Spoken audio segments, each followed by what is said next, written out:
Good evening, curious minds out there across the internet and the world, and welcome to the Behind the Radio episode for episode 4, The Haunted History of Native American Myths and Legends. If you haven't heard that episode, I would recommend checking that out first, obviously, as always, but if that episode isn't important to you and you really just want to get to the meat and potatoes, if you will, of this one and skip anything related to that episode, you can do so by skipping to about the 19-minute mark, should be safe, somewhere in there. And that will be the start of the survival stuff.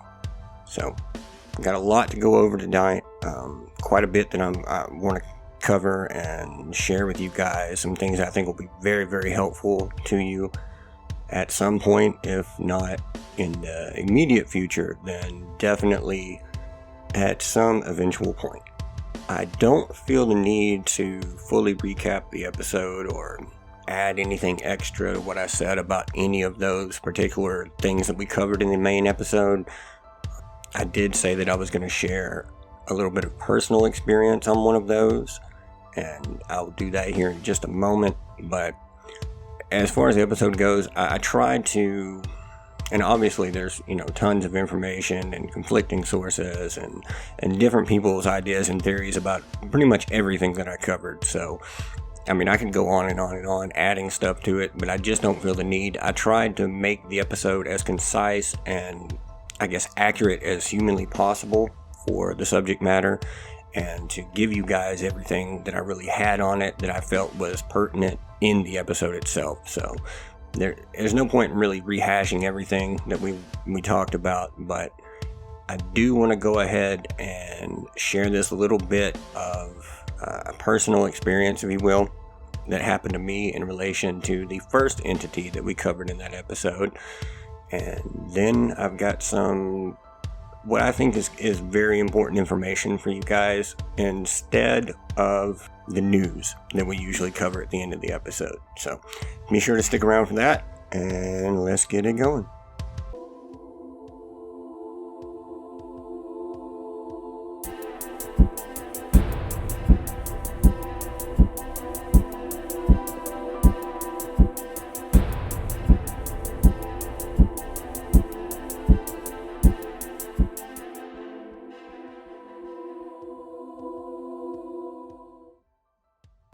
Okay, so this is a personal account of the first thing that we talked about in the main episode. I'm going to refrain from saying its name any more times than I absolutely have to, but if you heard the main episode, then you know exactly what I'm talking about. I've written a lot of my account down for my sake, for the sake of brevity, and to make sure that I covered everything that was relevant to telling this story, and I didn't leave anything out or have to go back. When you're just naturally telling a story, you have a tendency to forget things and then kind of tack them on at the end, or leave them out altogether without thinking about it. So I just wanted to make sure that I covered everything that I did remember, and I sat with this stuff and really tried to draw up these memories as accurately and vividly as I possibly could for you. And I hope that you maybe find it entertaining. So, when I was little, my grandparents, they still lived in Louisiana. I think I mentioned that side of my family was from the Louisiana area and some in South Mississippi, which that was, I guess for reference, if you're curious, that was my mother's side of the family and her parents. My parents would get a little break during the summer, and I would go and stay with my grandparents in Louisiana. So I kind of got a little break from them as well. So it kind of worked out in that regard. And I would stay about a month or so out of the summer, give or take. usually a couple of weeks. And my great-grandmother, who was the Choctaw lady, she lived down there as well. But she had her own place away from them, and she actually lived alone. It was just like, it was a trailer. It was on the edge of a larger mobile home park. And it was a mobile home park where several other Native Americans also lived for whatever reason. I guess to kind of keep a sense of that community alive, even though they weren't living like, I guess, on a technical reservation or whatever. But you have to bear in mind, this was the late 80s, moving into the very, very early 90s. So the Jenna Band wasn't even federally recognized at this point. Many of them had done like my great-grandmother and moved away from the tribal community, I suppose. But my mama, M-A-W, as I called her, or occasionally Pockney, which is what my mother always said, and I didn't actually learn until years later that meant grandmother in our language. Anyway, she was a fiercely independent and self-sufficient woman, so it's really no surprise that she chose to live alone, honestly. Her house was sort of off to its own, like at the very edges of this mobile home park. So unlike a lot of the people that lived there, she actually had a decent bit of a yard. And it was right beside a small, I don't know if you could consider it a forest, but wooded area. And it seemed, to be a huge forest when I was little, but in retrospect, it was pretty small. And that turned into basically like a swamp, as most do in that area. I mean, I suppose a better word for that would have been bayou, because it did eventually connect to a creek on the other side of the woods. For those unfamiliar with these sort of environments, they typically aren't the safest of areas. There's snakes and even alligators being very real dangerous there. So needless to say, I was warned very early on, much like the brothers in that first story, to never go in there, and not even to play around too close to the edges of it, that it was a dangerous place to be. Since I was only about 4 or so when I first remember staying over there at her house, I honestly never thought too much about going in there to start with. It seemed like a big scary area, and it was, obviously darker than all the rest of her yard. It didn't really look very inviting, so I didn't have a whole lot of problem keeping out of that area. And plus, her house was full of interesting things. A lot of it traditional Choctaw decor items and things that always held my attention way more than wandering off into the scary forest anyway.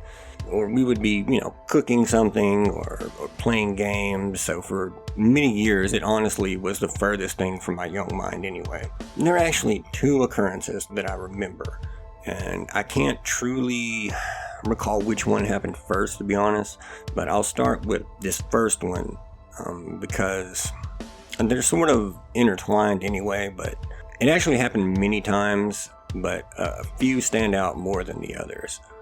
When I was real little, I would sleep in her bed with her, and she would tell me stories until I fell asleep, and that's where I got a lot of the Native American background information that I do know. And I always loved that time, so it was great being able to do that. There was another small bedroom though, but I always felt safer, in there with her, and I didn't care for that other room, as it was at the very end of the house and seemed darker than all the rest of the house, because there was only a single light in the room. I think there was only 1 window in it, maybe 2, but they were always covered, so it was a lot darker in that room, and it just didn't feel very inviting to me.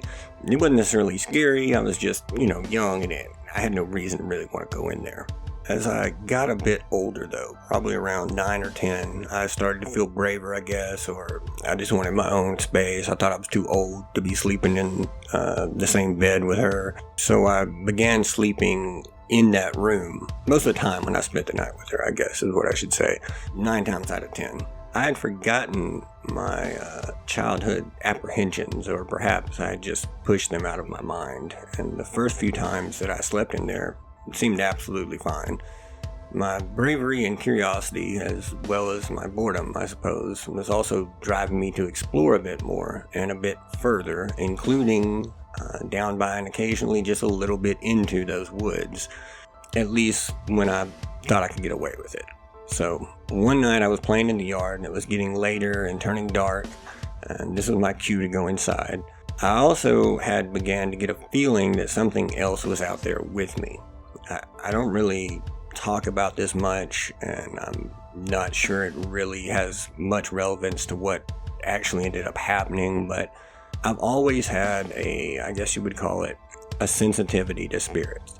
I could tell you some crazy stories of things I've been told by my mother regarding all of that from when I was real little. But let's just say that I could feel things of this nature. And a lot of people can, particularly when they're young. But a lot of people, society and life and everything else, they kind of push those innate abilities away. But I feel that everyone really truly has that. It's just whether or not you are able to tap into it. Like, I'm not saying I'm a medium or a psychic or anything like that. It's just a feeling that I get in the presence of entities like that. So I was more than happy to head on inside then. And I don't recall bringing it up to my mom all that night or anything. And I don't really think about it any further that evening.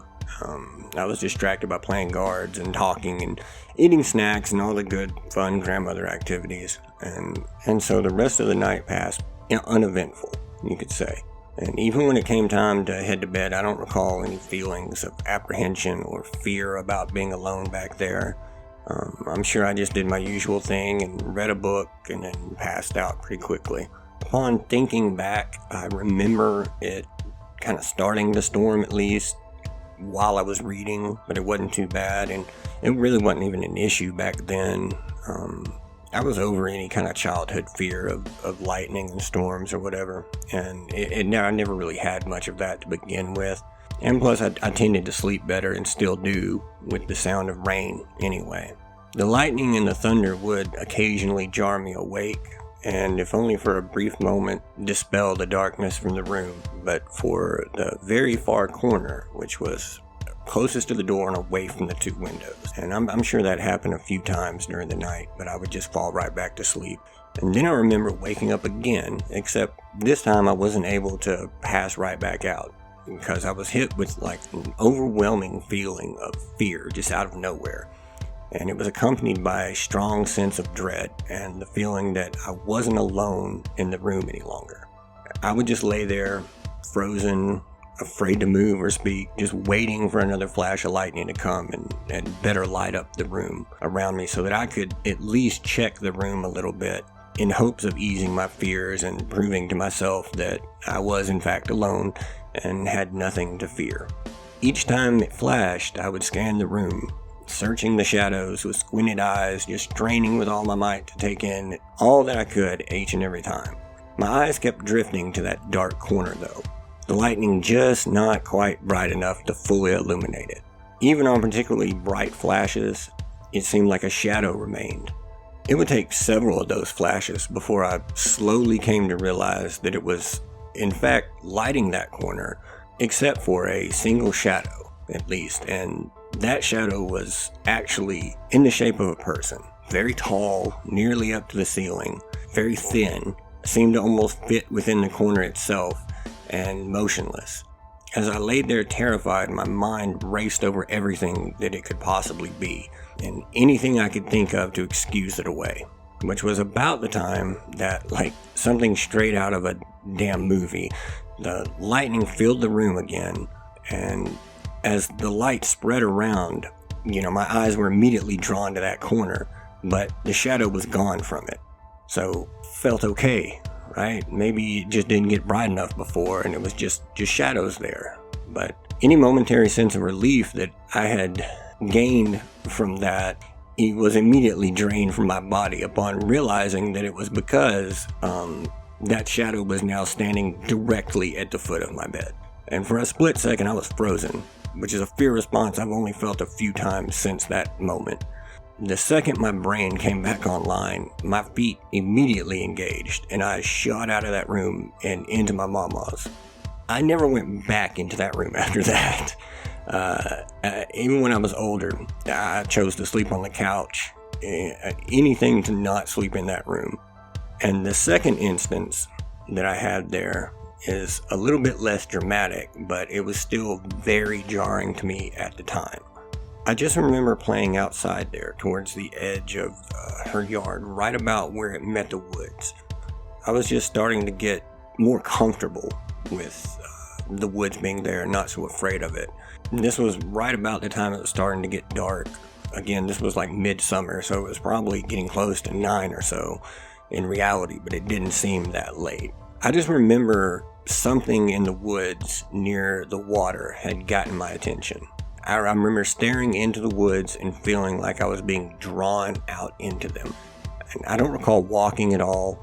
I just remember seeing the trees beyond the little bit of water there, and a shadow, pitch black, can't see through it, darker than any darkness around it, just popped out from behind a tree.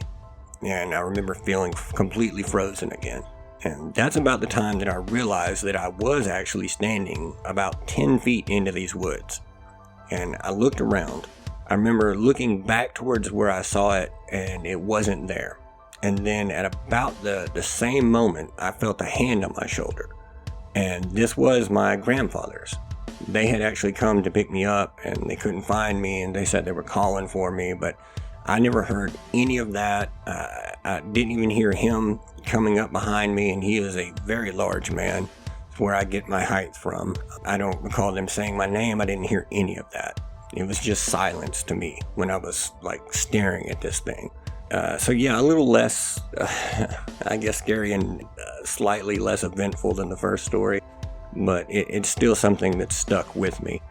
Those are my two run-ins with what my mama would later tell me that she thought was Nalusafalaya, which is where I first learned about this, because I didn't have any base of knowledge on that creature before these things happened. And it was years after that happened that I remember ever saying anything to her or her telling me a little bit about it. Yeah, that's my story.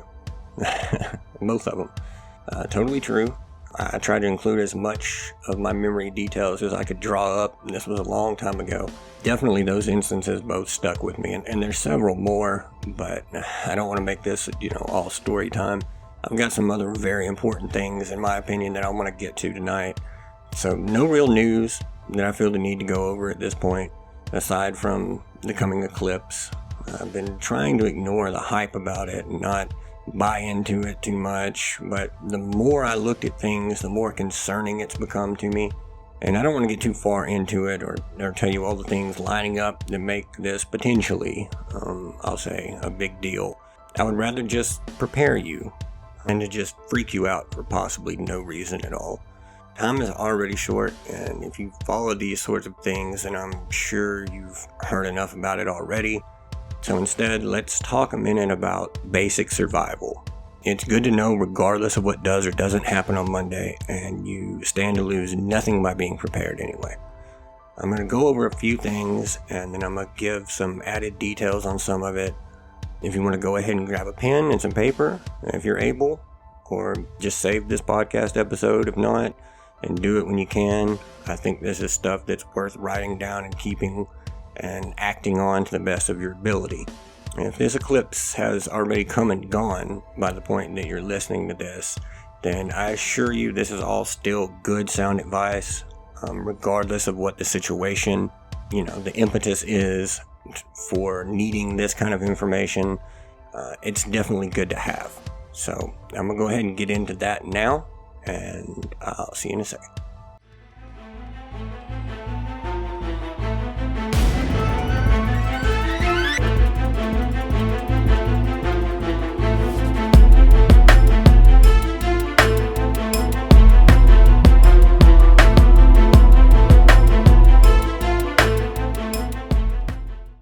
Okay, so this is a huge topic. I want to go ahead and say that off the top. To be able to truly cover this in any kind of real depth would take days.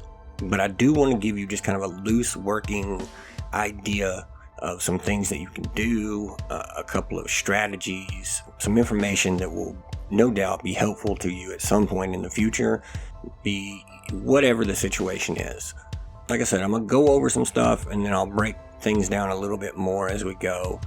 There are a couple things that you want to make sure that you keep handy, and those are a bug out bag. There's phases to the bug out bag set up too, which I'll go over again in depth in just a minute. But you want to have a few weeks of basic food and some vitamins on hand at least, if not some long-term storage, rations, 25-year shelf life type stuff that you can keep around that's not going to go bad, and you can build that up over time if you have it. If not, I've got suggestions on how to get something immediately that will help carry you through for a little while. You need a few weeks worth of potable water, if at all possible, and if you plan to stay in place, especially. If nothing else, just fill up some jugs with some tap water and keep those handy. They'll keep for, a few weeks just fine. It's not a big deal. And especially if you sense that or something has just happened, but the water is still fine, fill up everything that you can. I'll go into that more in detail here after a while as well. And I can't stress this enough, but something for protection. Kind of a duh situation, but whatever you're most comfortable with. If that's, using a handgun, if you're trained to use it, if you feel that you could be proficient in it, it's going to be the best option. Not many things beat a gun in a one-on-one confrontation. It's hard to beat having at least one handgun, if not more, and ammo for it. At least a box or two. Typically, handgun ammo is going to be that much to carry or add that much weight to your pack, but it could be invaluable to you. Sleeping bags. At least one for everybody, as lightweight and as low temp rated as possible. And if you have a tent already, that is good. A decent size, very lightweight tent preferred. Darker camo colors, the best. And if it is a heavier one and you have one already, then just break it across several packs. Assuming you have more than one person that's going to be in this situation with you, then let everybody carry, one gets the poles, one gets the actual fabric, and one gets the stakes, and so on. You need batteries, solar chargers, and power banks. And the power banks that you want are the ones that can self-charge with solar as well. Those are invaluable in these sort of situations where who knows when you're going to have electricity working again. Enough TP for a couple of weeks if you're staying in place. I don't know if you've ever ran out before and then been unable to get more, but you don't want to be looking at things around your house and wondering if you could possibly wipe your ass with it. Non-essential to survival necessarily, but if sheltering in place, it definitely makes things a lot easier. Just don't hoard it like little pandemic TP dragons, okay? We don't want to go back through that again. Pet food. Enough for a few weeks. Get the big bag if you can. You don't want to end up in a situation where you're sharing what little food you have with your pets. It's not that great for them anyway in most situations, and you definitely don't want to be in that situation where it's, you or your pet and one of you is going to starve. So make sure they've got enough food to get by for a little while. Medicines. If you can refill it now. I'll tell you a little trick about that a little bit later on, but keep something on hand for pain and fever as well. You're going to want to get a weather/emergency kind of hand crank radio. They make some now where you actually charge the battery, and that battery is a storage power bank, so you can plug in USB devices and charge those. And most of them have a light on them too, so they're very, very handy to have. And could come in very, very handy if you're in a true survival situation and you're trying to find out updates about the situation and know when it's safe to come out of wherever you're at, or so on and so forth. If things are getting worse, that's information that you're really going to want to have. So that is a great thing to get. You can get them fairly cheap these days, $20 or less on Amazon. Plan. You need to have a plan. For anyone else that's going to be a part of your potential group, you're going to need to know where you're going to meet up in the case of a disaster or a bug out situation. You need to know escape routes from your home to that meetup location, and then to potential sites that you've scouted out for a long-term base camp. Now, this is worst case scenario stuff, but I want to go ahead and put that out there. that you have a group plan together, as well as ways to communicate with each other, things of that nature. The sooner you can get that kind of stuff in place, the better off you're going to be. It's not something that you're going to be able to do possibly in a SHTF kind of situation, so the more proactive you can be about those sorts of things ahead of time, the better off you're going to be. Also, ensure that your BOL, bug out location, or your base camp, whatever you want to call it, is near to a water source that's upstream from any sort of local industry and pollutants and stuff like that, if at all possible. A spring is the absolute best that you can get. Don't trust it to be pure unless it doesn't come up to the surface at any other point than where you're getting your water from. Definitely make sure you have water sources handy whenever you're planning that. Another thing I want to go ahead and just kind of tack in here. If something happens and you're trying to communicate, a lot of the times in disaster situations, the lines will be so crowded, the calls won't get through properly. So you're a lot better off to try texting. Those have a higher percentage chance of getting through to the person you're trying to reach, at least while everything's still up and running. Like I said before, just know multiple routes out of your home to your meetup spots, and then out of your city or area. Train tracks might be useful if you're on foot. They're great for directional movement, and usually they're a lot safer than just tramping down the road or trying to navigate through bushes and forest and all that good stuff. Alright, so I talked briefly when I started this little conversation that there are levels to being prepared. When you first start preparing a bug out bag, you're going to have this urge to want to shove everything you own in it. You're going to think of scenarios where you're going to need all these different things until you've got something so full that you can't even carry it. Resist that urge. Please start with best case scenario and then move into worst case scenario and have bags for each of those, which I'm about to go over with you now. Best case scenario, the smallest bag that you're going to have. Some people might call this an EDC, an everyday carry. It's just a light bag that you can throw stuff in. Say the house is on fire or something. You need something extremely portable that you can just grab and go, and it's going to get you to somewhere else. Society's intact. You're just having to leave your house. So make this like a smaller bag, like I said, and keep it by the bedside. Keep a charged phone power bank in there with solar recharge. Like I said, if at all possible, they're very handy. A copy of your house and car keys, and put them in there so you have them. A thumb drive, load that up with all the digital copies of any important documents that you have. So, deeds to things, titles to things, birth certificate, social security card, all that stuff. Make sure you have copies of all your primary documents. Any insurance, anything else that you might need like that. Medications, just keep them in there instead of, leaving them out on the nightstand or put them in the bathroom or wherever you keep them. Just keep them in that bag. If you wear glasses, keep an older pair that you have, even if they're kind of the broke pair that's missing a nose piece or whatever it is. If you've got an extra pair, throw them in there too. Personal care items. So maybe a stick of deodorant, tampons if you need them. Even if you don't, they're really good wound dressings in a pinch. You need a flashlight and a headlamp.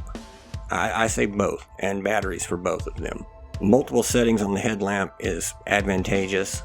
We'll kind of get into that a little more later, but a pistol with some ammo, or at least a good sized knife that you're comfortable with using. Some cash, about $100 at least would be great, if at all possible, to keep in there at all times. A credit card with a low balance that you use, like your just for emergencies card or whatever. Chuck it in there. It can come in really handy if you need to get out of the house quick and then get a room or, whatever to get you by until you can get everything, situated. And every night, if you would, just drop your phone and your wallet in there before you go to bed, and just in case, and then it's ready to grab. You don't have to think about anything else. You can just grab that, get everybody together. Hopefully you already got some sort of a plan for emergencies in place with your family or your group, and you can jump right into action with it without having to think or pack or any of that. The next level is, we're going to say the 3-day event. Okay, because typical government and FEMA response, if it's coming, it's usually 72 hours or so. Typically something will happen in that vein within or at that 72-hour mark. They try to. This is another, like, society is intact, but you're cut off from it due to a disaster of some sort. Okay, so the larger scale of society is intact, but your regional area may be in a state where it's, survival of the fittest for a few days. And feel free to adjust this, modify it to meet your personal needs. This is just a loose guide of some things that would be really handy to keep in something like a good backpack with some padded straps, one with a mole system, like a modular weight-bearing kind of frame to it so that you can carry a little bit more without it just being strained on your back. Those are absolutely great for something like this. You need weapons, gun if you got it, and you can use it, a knife, worst case some bear mace. Just be smart about it. Don't use it in confined spaces or when you're downwind from your target, because you will pay dearly for that. Clothing that's suitable to the season. So, make sure you got a light but warm jacket that you can throw in there.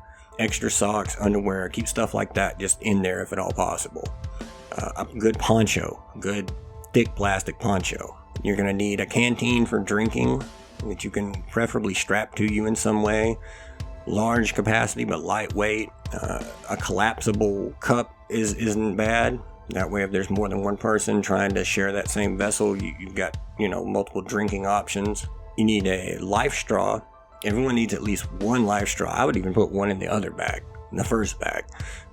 Just keep a few of those handy. In a pinch, they're invaluable. Purification tablets. I don't know if you've ever seen what I'm talking about, but you can actually get them at like Walmart in the camping section even. Sometimes they get clearance down to virtually nothing. You can stock up on them. They're good for a long time. They're very handy for making potable water in a pinch as well. A 3-day food supply. You're going to want some granola and some high carb or high protein type stuff for snacks so you can get quick energy. And the food supply can be as simple as, and I tell people this all the time, a 5-pound bag of rice and a couple pounds of beans and some seasonings. Maybe some salt and pepper in closable waterproof containers. Something like that, just something so that you have something. Some vitamins are good to supplement if you're on a diet like that, but it's way better than having nothing. A ferro rod, waterproof matches, a lighter, and some fire starters. I say all of them. Definitely at least a ferro rod and be familiar with how to work one. You're going to need some good kindling or tinder for that. If you're in a situation where you don't have that or you prepare ahead of time, you can soak some cotton balls in alcohol and cover them with some Vaseline. Those will burn for a long time. They also ignite very quick and easy. Just throw them down in a Ziploc bag, seal it tight, or vacuum seal it if you've got one, and you'll be able to start a fire pretty much anywhere at any time. A small pillow, something to put under your head, you'll sleep a lot better.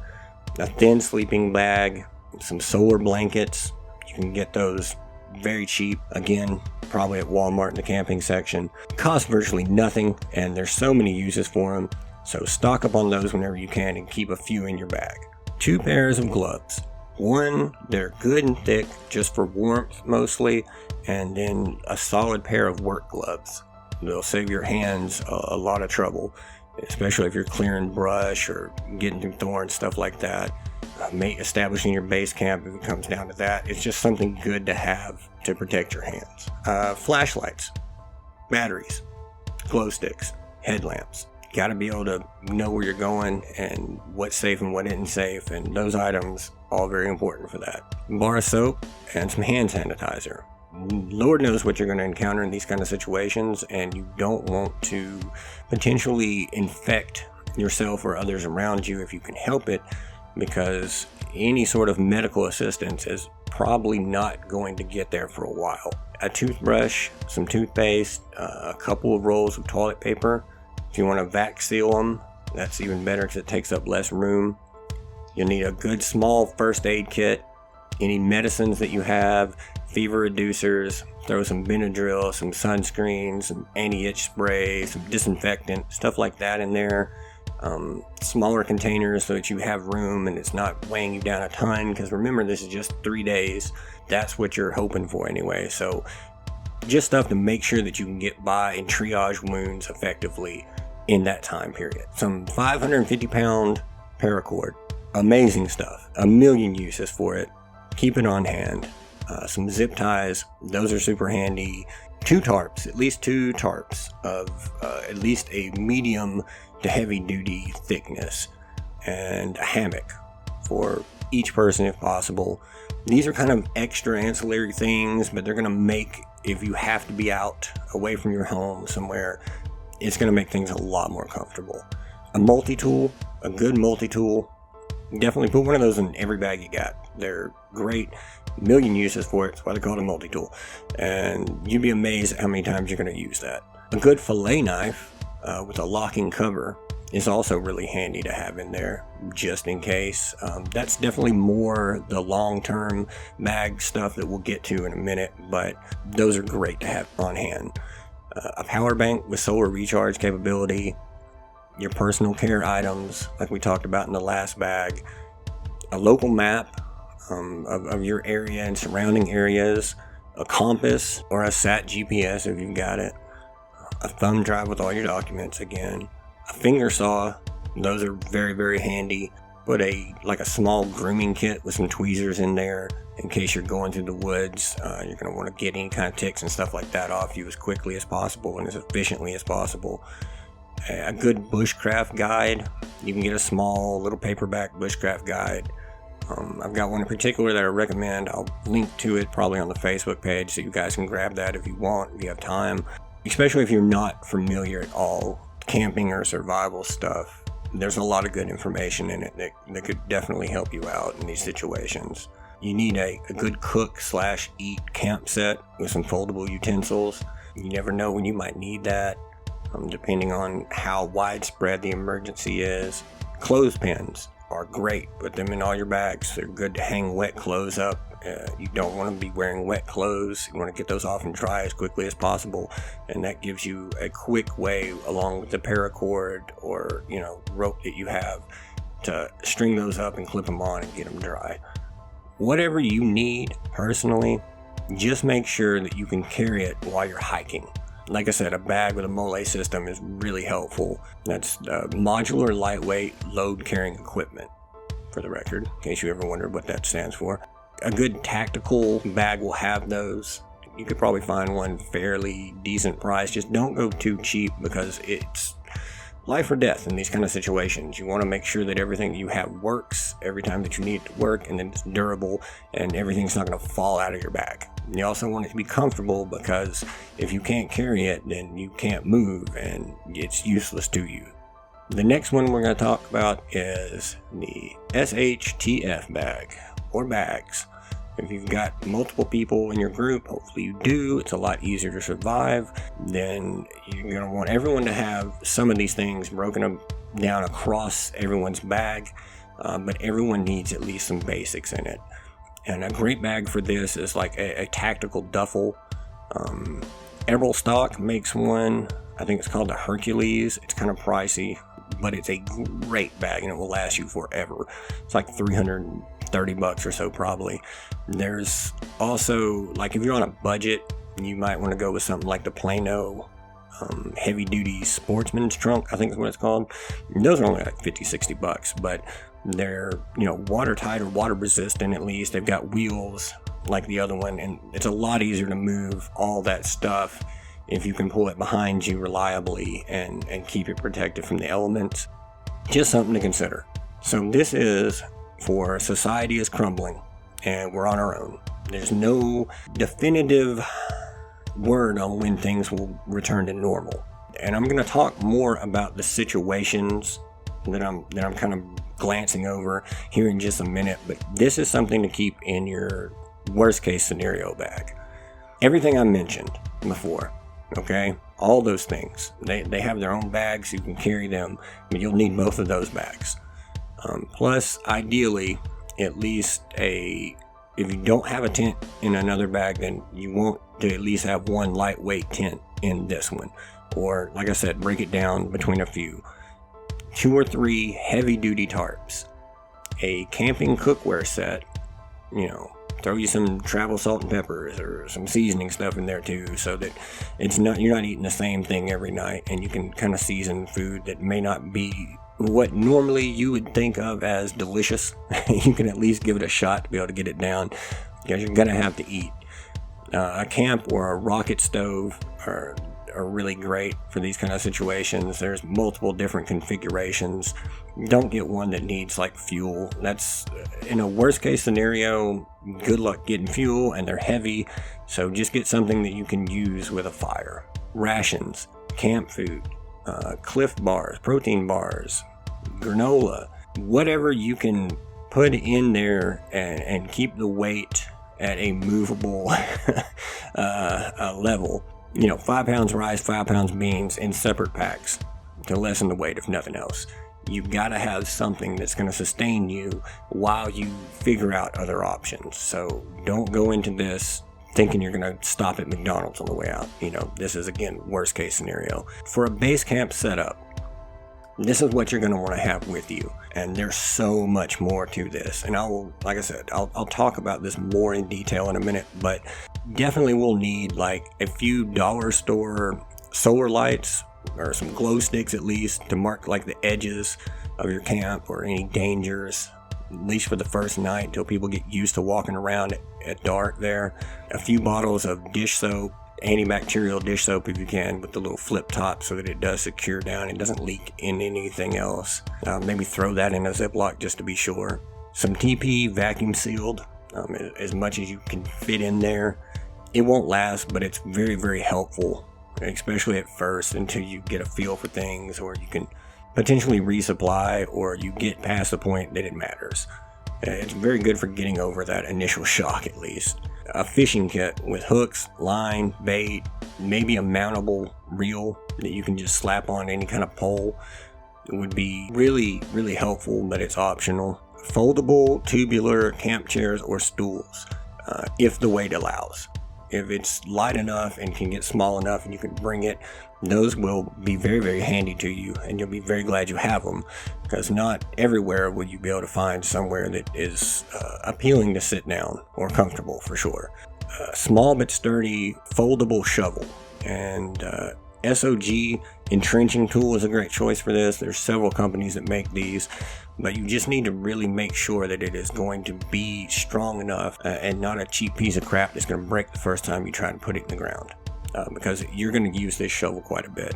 A hatchet or machete, both if you're not alone, throw one in each bag. Those are going to be great for clearing bush, splitting down wood, tons of uses. Defense, if nothing else, they're very good to have. Hammocks with netting built in, one for each, maybe a spare if possible. A sharpening stone, or one of those sharpening tools if you're not familiar with or comfortable with sharpening on a stone. You definitely want to be able to keep your edges sharp. It's going to make things a lot easier, especially when you're having to split wood every day and things of that nature. You're going to need a way to hone your edges on your knife, cutting the paracord, etc., etc., etc. Make sure you have a way to be able to do that. Another great thing is edible and medicinal plant guide that is specific to your area. It won't do you any good if, it's telling you about plants that are states or a world away. So just make sure that it is localized and that it has edible and medicinal plants and, their uses in there. That could be life-saving just in and of itself. And assuming you have everything from the other two bags, that should get you by for a bit. I'm going to also give you a list of some optional items that I have in mind, or that may or may not work for you personally. Feel free to customize this part with what you need to meet your needs. Everyone's going to be efficient at different things and unable to properly utilize others, so it really comes down to what you can use effectively and that you feel you need. And again, resist that temptation to overpack. You don't bring more than you're going to be able to carry comfortably. That's a huge mistake. It's just going to go to waste anyway. But what's most important is that you have at least the basics in some form. And those are going to be, one, environmental protection.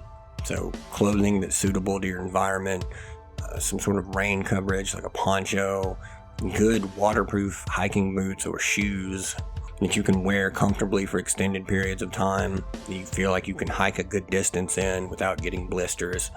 Some personal protection, so that's, weapons, whatever you're proficient at, feel comfortable using, preferably something you can use quietly, crossbow, bow, things of that nature, a slingshot, anything that you're not going to have to fire off. If you do have to fire something off, then you're going to want to leave that area immediately. I'll talk a little bit more about that later, but number 3, water purification system and supplies for it. So at least a few life straws, a hanging filtration bag for base camp, some purification tablets, something that you can boil water in, and some coffee filters at the very least. You're going to want to strain out anything that might be in that water that can get caught by that filter before you boil it. Even things that you might not see. It's not going to protect you from everything, but it's a good step to have, and it could come in very handy for you. They also don't take up really any weight. 4, food supplies. Whatever you can afford and carry. Vitamins, like I said before, are really helpful, especially if you're living off rice and beans or scrap together stuff and you're not getting those full range of nutrients. Supplements are never as good as getting it from food, but it's better than not getting it at all. Shelter. Number 5. Whatever it takes to stay dry, basically. Lightweight tent, tarps, a solar blanket, and single-use poncho, if nothing else. Just study on how to use paracord rope with those in order to make a basic shelter. Worst case, find 2 close trees and rope them together, and then hang a tarp or a solar blanket, if that's all you've got, over it, and find a way to kind of strap down those 4 corners to it so it doesn't just blow away and it'll slick the rain off, and then lay another solar blanket down underneath it, and there you go. Or put a poncho and then a solar blanket down underneath it, and you should be able to have at least a place to sleep that's covered for a little while. And you may want to practice making a lean-to. If you live near or have access to the woods, just go ahead and teach yourself how to make a lean-to and practice making it better and faster and with less light until you can do it in your sleep. It's an invaluable skill to have. And speaking of light, at least 1, 2 flashlights, extra batteries, a headlamp. Those things are so crucial. You would not believe how easy it is to hurt yourself in the dark around camp or getting there. 6, first aid. You get a full kit, or at least have gauze, band-aids of various sizes, some butterfly closures, some sort of tape to secure the bandages, antiseptic spray, pack of wipes that are antiseptic, some antibiotic cream, any medications that you need personally. And this is what I was going to tell you. I recommend filling your prescriptions the 3 days early, or at least 2 days early, if you don't want to get too far off a schedule that you're on, if at all possible, because then you can take what you've got left over when you get your new prescription and stock it away in a bottle and build that up so that you have a backup supply. Antibiotics, if at all possible. If you've got refills on any antibiotics that you didn't finish or whatever that you finished and you still had a refill, fill them. If not, I will say there are a couple of companies out there, like the Wellness Company. There's Jace Medical, I think's the name of it. There are a couple of companies out there that do sell a basic antibiotic kit that you can get. They're kind of expensive. If you're in a pinch, it's life or death. And I'm going to go ahead and say I don't advocate just taking them without any kind of medical knowledge or a doctor's direction to make sure that you get the right type, dose, and the duration for the particular infection that you have. But if things fall apart and you have no choice, it could easily be the difference between life or death. So it's better to have than not have. And like I was going to say, in an absolute pinch, I'll tell you about this. There's a company called Aquanest. They sell human-grade antibiotics for fish. I'll probably get in trouble for even saying this, but they are the exact same. I won't go any further with that. But the company is called Aquanest. If you'd like to look into that, then that is absolutely up to you. But I'm just putting the information out there for you. Alright, and then here are some SHTF extras and some things that my paranoid ass keeps in mind, at least. A respirator or a gas mask if you get one. And you can usually order those actually off of eBay or from an army surplus. Sometimes you can get them. Never know when you might need it. Rechargeable lantern. Solar is preferred. Multifunction is even better. Something that can then charge other devices or can be used as a directional flashlight or hung, stuff like that. One of those is very handy to have. Hiking pole with multiple sections or attachments. So if you go with one of these though, don't buy like a cheapo here, or it will just be scrap metal by the end of the second or third day of that. Get one that's titanium if you can, something a lightweight, strong metal as you can possibly afford, with a spear tip, with different attachments, a shovel attachment. There's no such thing as having too many. Get everything that you can on that one, or that can attach to that one pole. Then you can vary the length of it. Make sure that it's strong enough that you can stretch across 2 rocks and stand on it, because you never know when you might need the thing, and you're going to need it to be strong and work when you need it to. Bear mace. It's good for defense against predatory animals that you might run across, or people. And like I said, just be smart with stuff like that. Don't use it in confined spaces. Solar powered generator with multiple 120s and USB.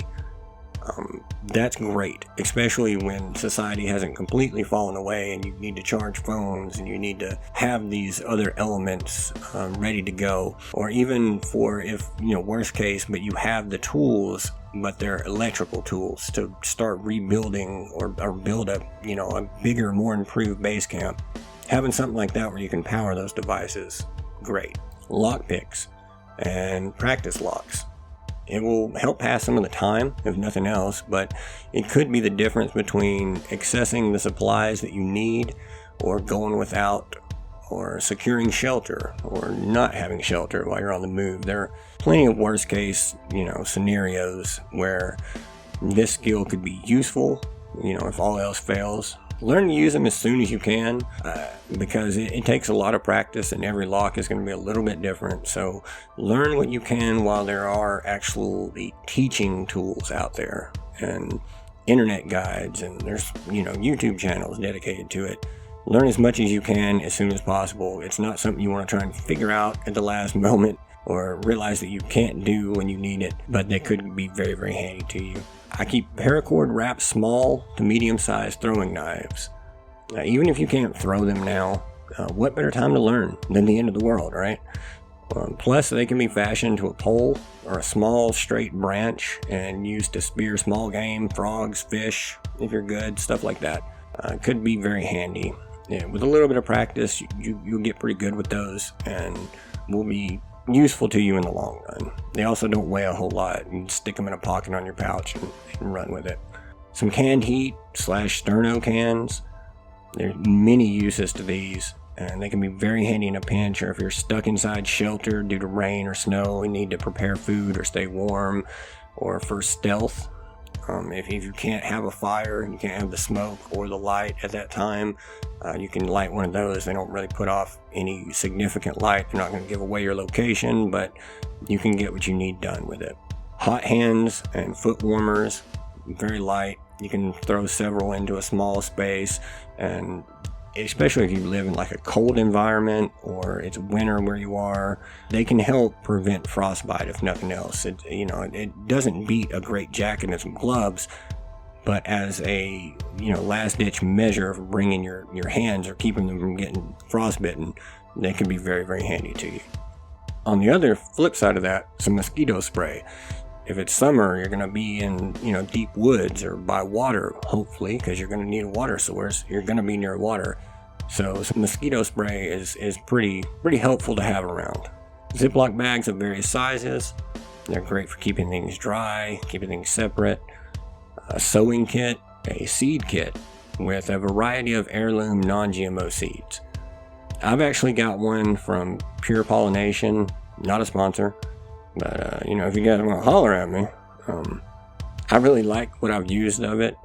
And it's got like about 40 varieties of different heirloom seeds. It's like an heirloom vegetable kit, I think that's what it's called. But it fits all in a small little pouch. And if things fall apart and stay there, then it'll be very, very handy to have around. And again, I am missing all kinds of stuff, omitting all kinds of stuff. This is an incredibly in-depth topic to really try to get into.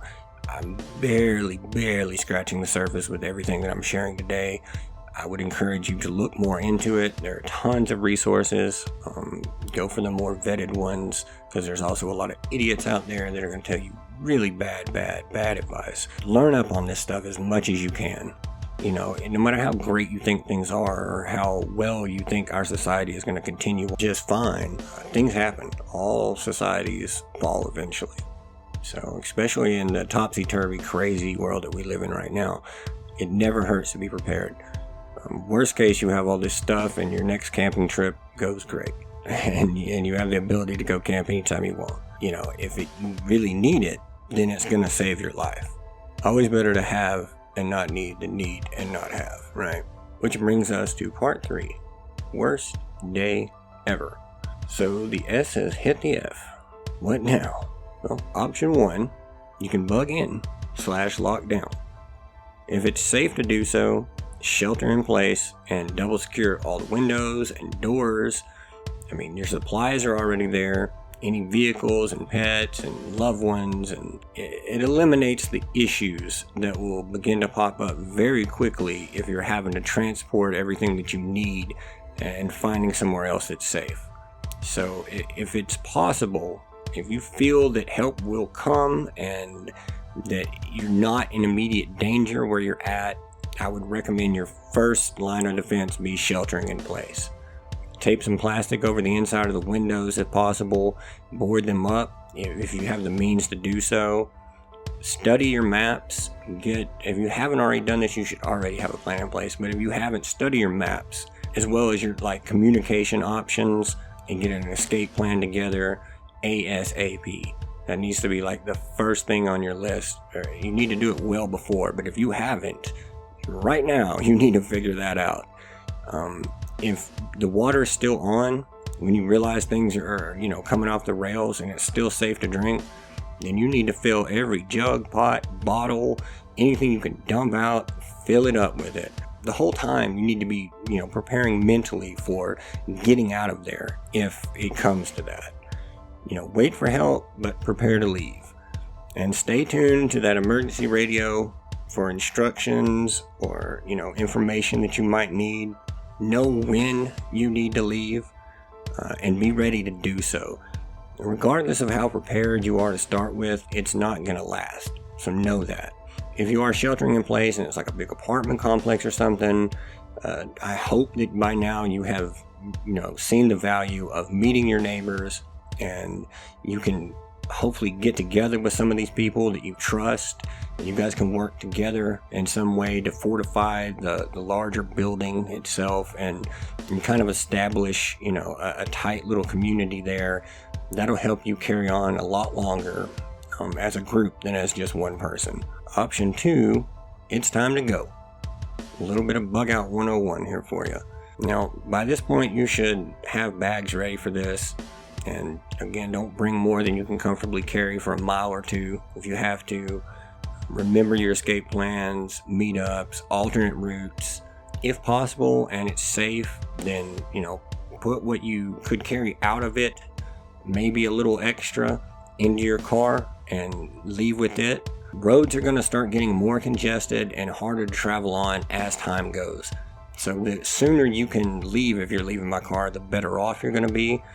But no alternate routes and ways to get around if the roads are blocked, so that you can get out of the area. And before you leave, though, be sure that you secure your home as well as you possibly can. Turn off your power, turn off your water, anything that's going to contribute to further damage to your home if you can. Try and spare it. But if you didn't bug out in the first 24 hours, like I said, it gets harder as you go and it gets more complicated. So after about a week or so, desperation is going to fully have set in with a lot of people. So be prepared to deal with that when you leave. Not everyone's your friend, and avoid contact if you can. So some critical points, and there's not really a particular order. I number everything, I list everything, but there's not really a particular order. It's just things that you need to do. I would say this one definitely needs to be first, and that is to go ahead and meet with your group or your family that you've designated for this at a rendezvous point that you've designated for this, and then strategize further about, your long-term base camp solutions and safe places to go. If you haven't already scouted something, then get it done as soon as you can. Do not follow the herd. People tend to group. People will go where everyone else is going. Resist that urge to fall in with bigger groups that you don't know, or to head where it seems like everybody else is going. Don't do that, okay? That's not going to help you, I assure you. Avoid interactions, actually, with anyone that's unknown. If you don't know them, don't try to meet them now. This is not the time. Like I said, people are going to be getting very desperate at that point, and you never know who will be happy to kill you and your family just to take what little you might have, especially if you look like you're prepared, which at this point you kind of should. So yeah, just avoid those interactions if at all possible. These kind of things tend to bring out the worst in people pretty quick, especially in people that are unprepared. I'll just leave it at that. Head off as far from civilization as you can make it before stopping. Establish your base camp in as remote and defensible positions as you possibly can. At least one side against a cliff face is preferable. 2, even better. But the less areas that you have to worry about defending, the better off you're going to be. If you can't get to that base camp before you have to rest, eat, triage, whatever, then pull the vehicle off as far from the beaten path as possible. Throw a tarp over it and then cover that, especially if it's a lightly colored tarp, which you don't want. You want darker colored tarps, to camo tarps if you can. But if it is, definitely cover it with limbs and leaves, whatever you can to kind of disguise that vehicle. And then sleep in there if you can. If temperatures allow, then just sleep there. You're going to be safest in that. It's got locks, you're less likely to get messed with, especially if you're far off from the beaten path and people aren't just walking by you. If you possibly can, leave one person awake, sleep in shifts, all times, even starting right now. Well, not today, but I'm talking about in this part of our scenario. If you have to stop and rest, one person needs to be awake. And try to do so just before it gets to daylight, and then sleep during the day so that you're awake and aware and ready to go. The best times to travel in these situations are going to be between 1 and 6 a.m. That's when you're going to encounter the least amount of people. It's going to be easier to get around and do things. There's less risk. Stay away from commercial areas, obviously, because looting and things like that will be happening at night. And as long as you avoid those dangerous areas, then you're going to be a lot better off trying to travel when there's less people awake and trying to do it.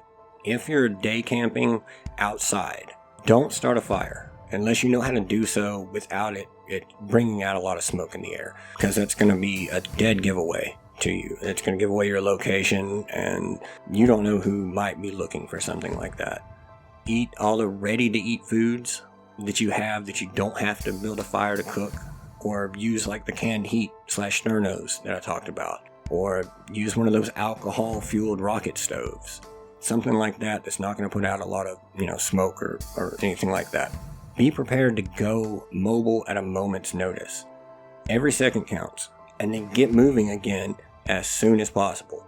Oh, and while stopped, like I said, make sure you're sleeping in shifts and someone's always looking out.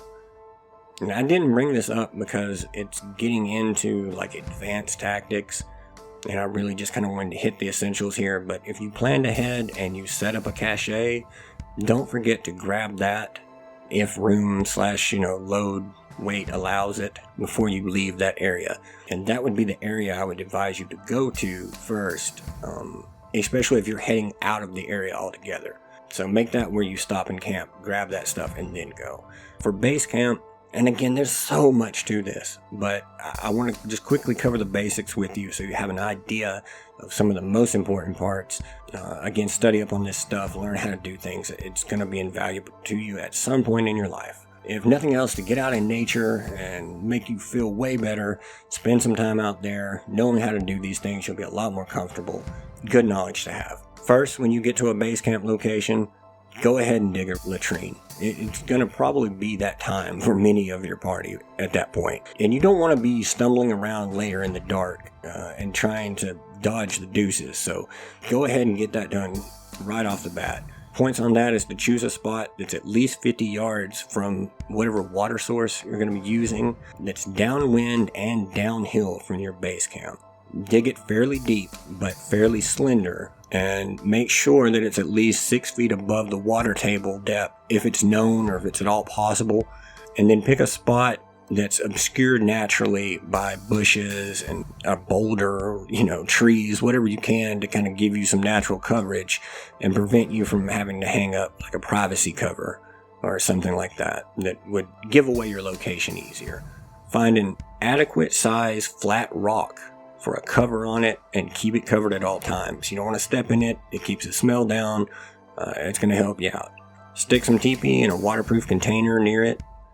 Put a spade and a small shovel nearby. Just something that you can shovel up some dirt on top of it in between each use.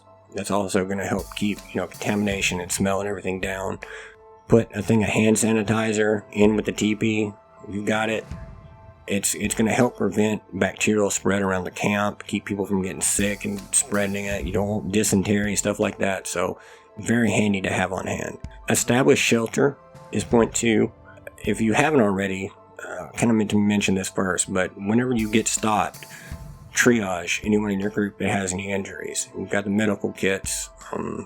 You want to go ahead and get any bleeding stopped, obviously, right away. But if there's any other wounds that you can dress, stuff like that, go ahead and take care of it.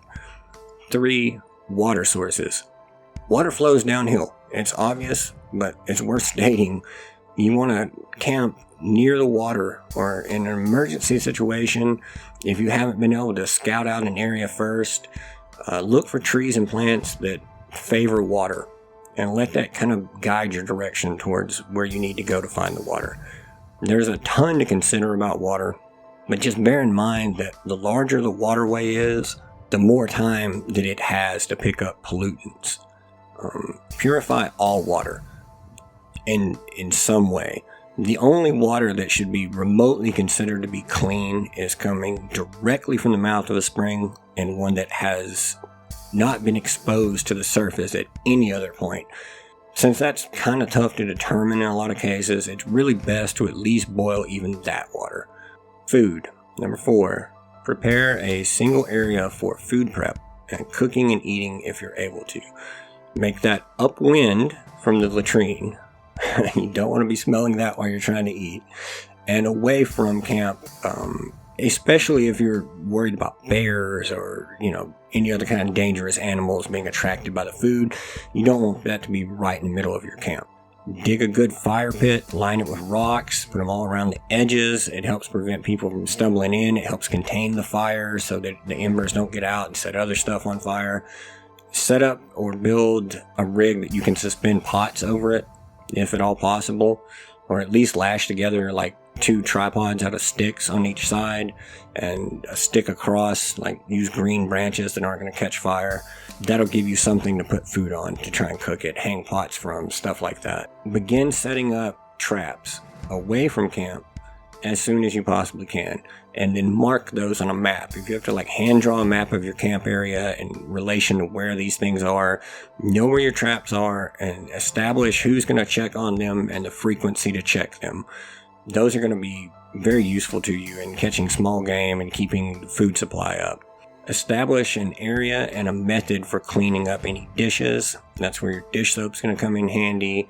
If you've got some buckets, whatever you can find, try and keep those dishes clean. The less disease-carrying and dirty things that you can expose yourself to in these situations, the better off you're going to be, because there's not going to be any medical help if things go totally off the rails. If you need to hunt, use the silent methods that we talked about, like bows or traps or, the crossbow, slingshot for small game. But if a rifle is required, only shoot at least when you're a mile from the camp, and then leave that area as quickly as you possibly can. That's going to draw attention, especially in these kind of situations, and you don't want somebody coming to try and take what you have because they heard you fire that shot off. 5, Communication lines, this one's kind of just a tacked on here. It's not, like I said, it's not an order of events or anything, but this one isn't an immediate necessity. It's just something that's good to keep in mind. You'll need to know if the situation changes or if it improves, so check the emergency radio often. Set up solar power to recharge any still working devices that you have, things like that. Just try and establish something for communication if you don't have radios or anything of that nature. Finish establishing base camp. I would say number 6, I think we're on. So mark any dangers that might be a threat or a fall risk in the dark.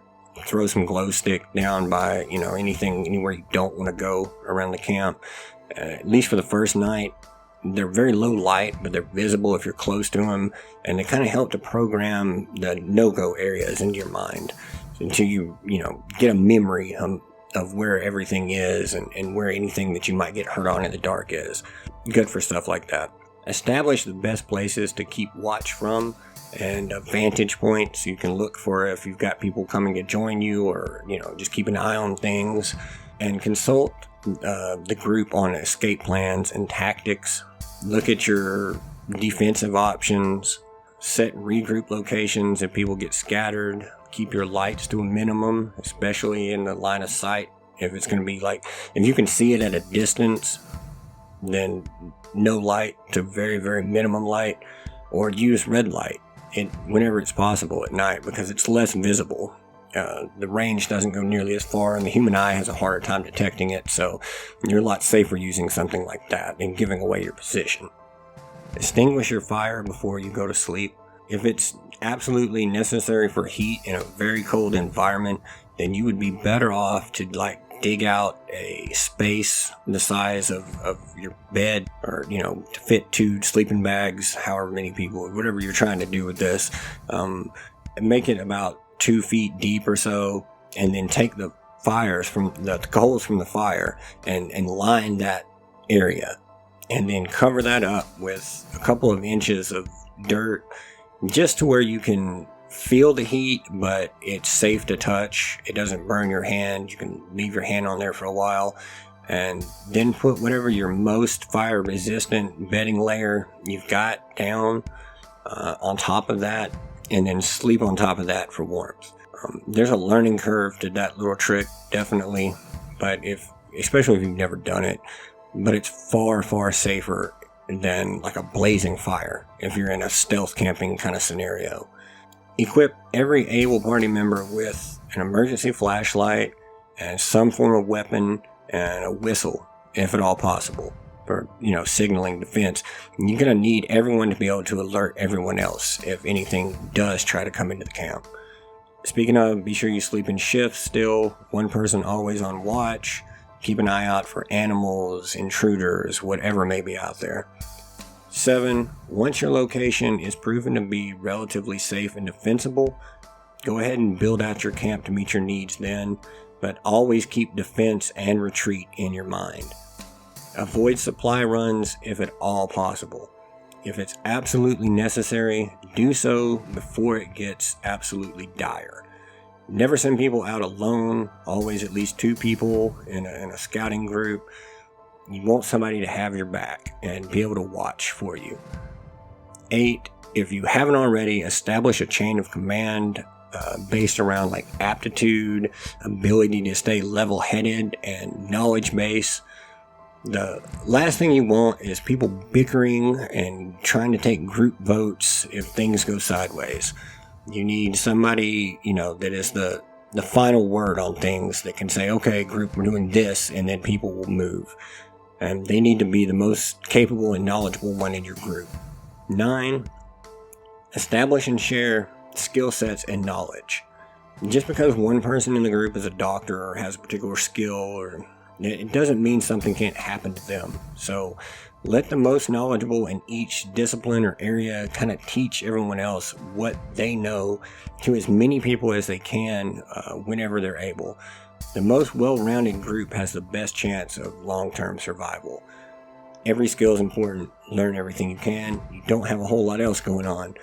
you might as well. And there's so much more to all of this. I mean, there's entire channels, websites, podcasts, shows on it, and they'll never run out of content. There's so much stuff. But even I can talk for hours on end about this, just survival and rebuilding and techniques and water purification. I could do probably a 10 episode series just on water purification techniques, but it would just be information overload, and you probably wouldn't take any of that away. So I've done my best to try to keep this as concise of a basic guide that would actually be useful to you as I possibly could, especially if you didn't already have any kind of knowledge base in this or background in survival.